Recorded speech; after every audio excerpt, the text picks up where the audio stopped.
Saudações, colegas e docente.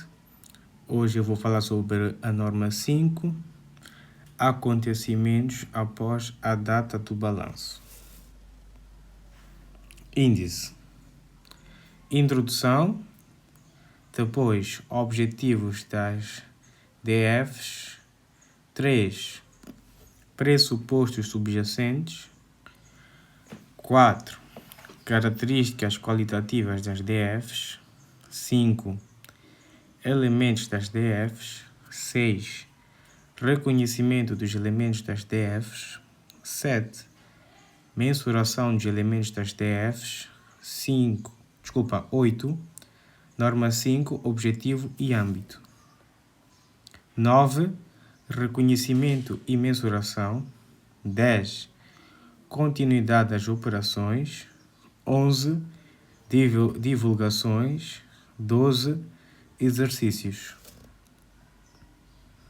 Introdução.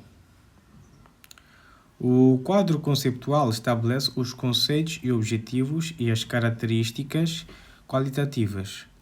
Reconhece e faz a mensuração dos elementos a partir dos quais são elaboradas as demonstrações financeiras.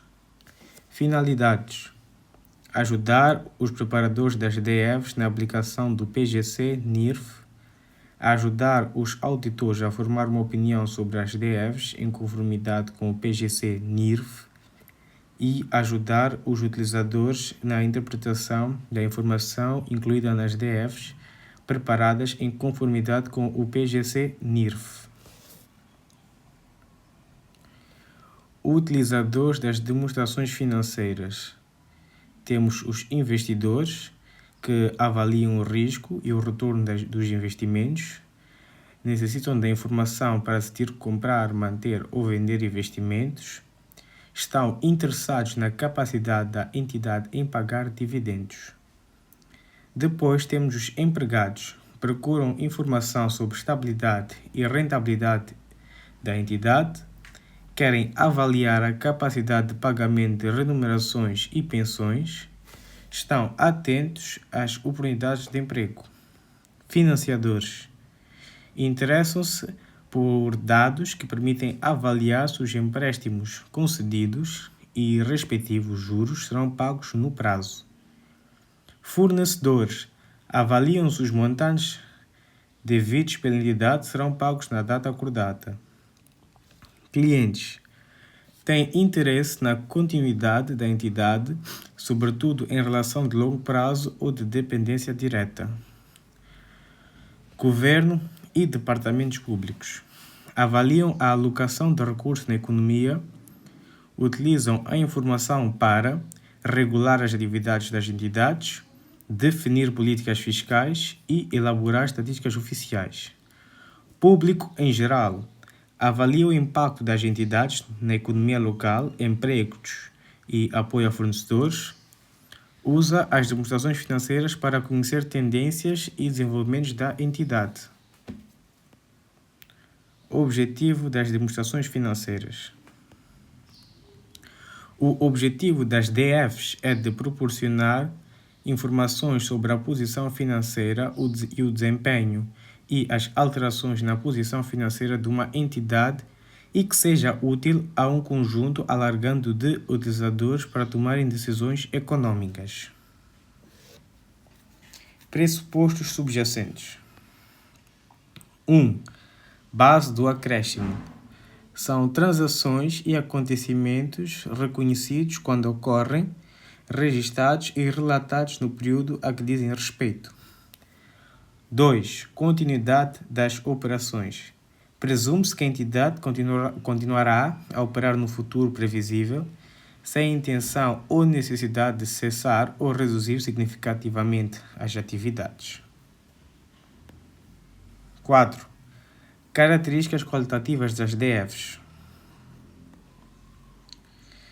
As características qualitativas são os atributos que fazem com que a informação proporcionada pelas DFs sejam úteis para os utilizadores. As 4 principais são: compreensibilidade. Informação deve ser rapidamente compreendida, Assuntos complexos não devem ser excluídos devido à sua relevância. 2. Relevância. Informação útil e adequada às necessidades de decisão dos utilizadores. 3. Fiabilidade. Isenta de erro material ou influência, deve representar fidedignicamente o que se propõe representar. 4. Comparabilidade. Permite comparar ao longo do tempo e entre diferentes entidades, identificando tendências, desempenho e posição relativa. Elemento das DFs. Agrupam-se os efeitos de transações e acontecimentos em grandes classes. Elementos da posição financeira. Ativos. São recursos controlados pela entidade, resultante de eventos passados, gerador de benefícios econômicos futuros. Passivos. Obrigação presente resultante de eventos passados, cuja liquidação implica a saída de recursos. Capital próprio. Interesse residual nos ativos depois de deduzidos os passivos. Os elementos das DFs. Desempenho. O lucro é frequentemente usado para medir o desempenho ou como base para medir outros indicadores, tais como o retorno do investimento ou o resultado por ação. Rendimentos. Aumento de benefícios econômicos, entrada / aumentos de ativos ou diminuição de passivos, resultam em acréscimos no capital próprio. Gastos. Reduções de benefícios econômicos, saídas, diminuições de ativos ou aumentos de passivos, resultam em reduções no capital próprio, exceto distribuições de capital. 6. Reconhecimento de elementos das TFs. Processo de incorporação no balanço ou demonstração de resultados de um item que satisfaz a definição de elementos e os critérios de reconhecimento. Um item deve ser reconhecido se for provável que benefícios econômicos futuros fluam para ou da entidade. B. O item possa ser mensurado com fiabilidade. Probabilidade de benefícios econômicos futuros. Aqui destacamos que a probabilidade avalia o grau de incerteza quanto à entrada ou saída de benefícios associados ao item. Por exemplo, reconhecer um ativo apenas se for razoavelmente certo que gerará benefícios futuros. Fiabilidade e mensuração. Um item deve ser mensurável de forma objetiva e verificável. Se não houver forma de atribuir um valor confiável, o item não pode ser reconhecido. Reconhecimento de ativos. Um ativo é reconhecido quando existe probabilidade de gerar benefícios futuros para a entidade e quando pode ser mensurado com fiabilidade. Exemplo, equipamentos, estoques e contas a receber. Reconhecimento de passivos. Um passivo é reconhecido quando é provável que haverá saída de recursos e quando a liquidação da obrigação puder ser mensurada com fiabilidade. Exemplo, empréstimos a pagar e fornecedores. Reconhecimento de rendimentos. Os rendimentos são reconhecidos quando há aumento nos benefícios econômicos futuros. Isso pode resultar do aumento de um ativo ou da diminuição de um passivo, desde que mensurado com fiabilidade. Reconhecimento de gastos. Os gastos são reconhecidos quando ocorre uma redução nos benefícios futuros. Isso pode acontecer pela redução de um ativo ou pelo aumento de um passivo. Mensuração dos elementos das DFs. A mensuração é o processo de determinar quantias monetárias a serem apresentadas no balanço e na demonstração de resultados. Este processo envolve a base da mensuração mais adequada. As principais bases são custo histórico, que é o valor original pago ou recebido, custo corrente, que é o valor atual de reposição, valor realizável, valor que se espera receber em troca, valor presente, valor descontado de fluxos de caixa futuros. Explicar que na prática muitas vezes as demonstrações combinam mais de uma base de mensuração. Norma 5, objetivo e âmbito. O objetivo da norma 5 é definir em que circunstâncias as demonstrações financeiras devem ser ajustadas ou divulgadas em função de acontecimentos que ocorrem entre a data do balanço e a data em que essas demonstrações são autorizadas para emissão.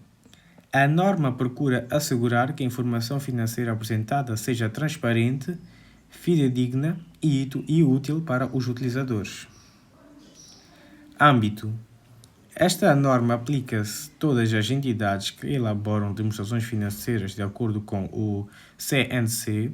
Os acontecimentos a que se refere são aqueles que ocorrem depois do fecho dos exercícios, como por exemplo a 3/1, a 31 de dezembro, mas antes da aprovação nas contas pelo órgão de Estado. Reconhecimento e mensuração. A norma 5 distingue dois tipos de acontecimentos.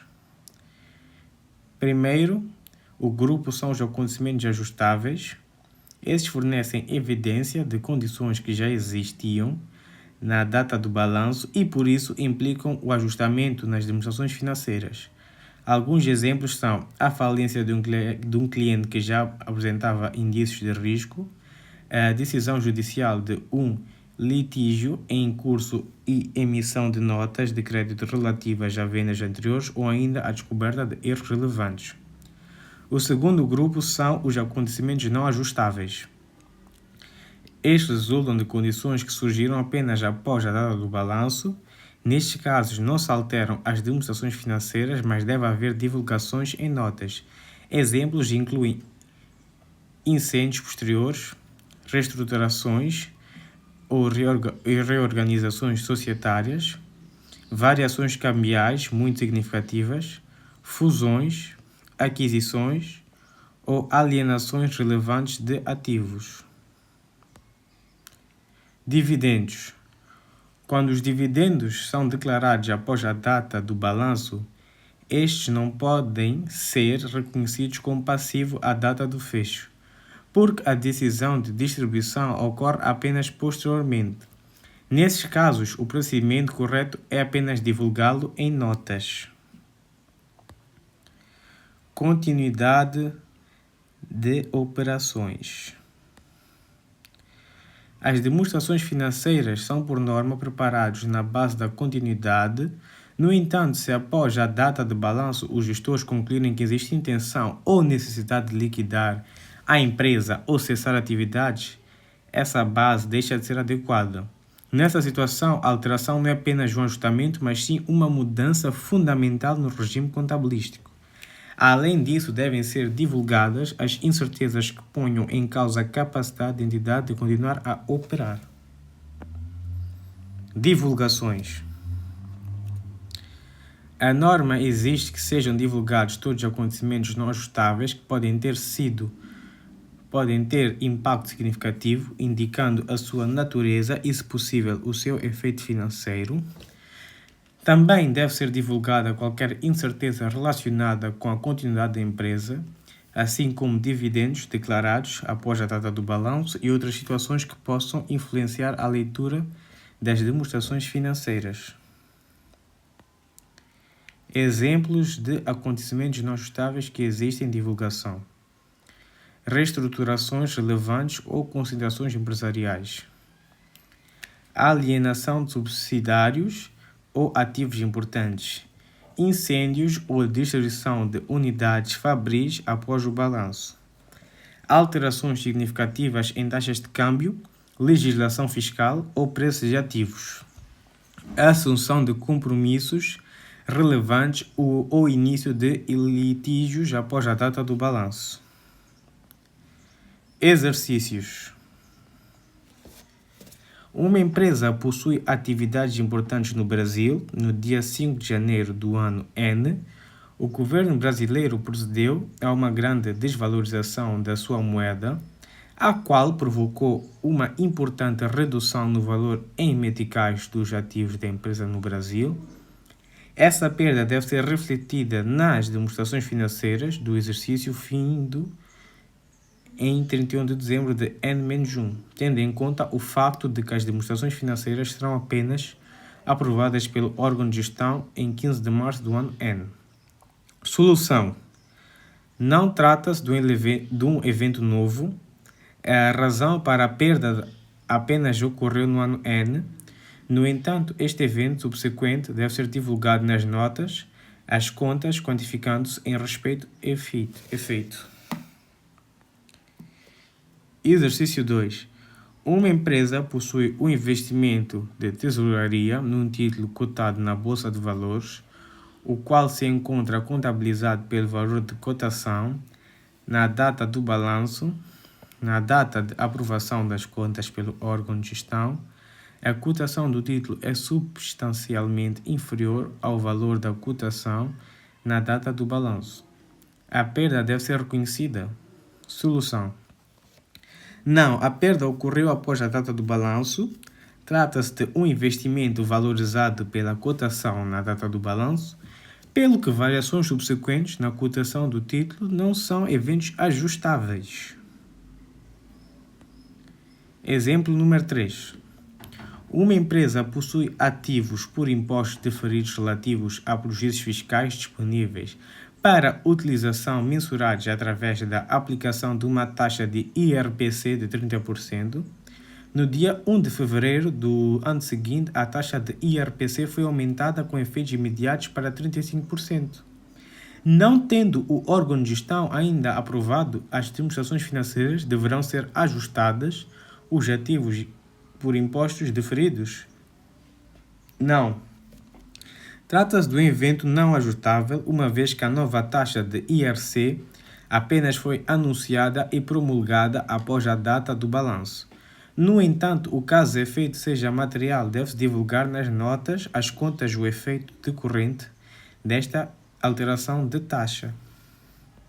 Fim.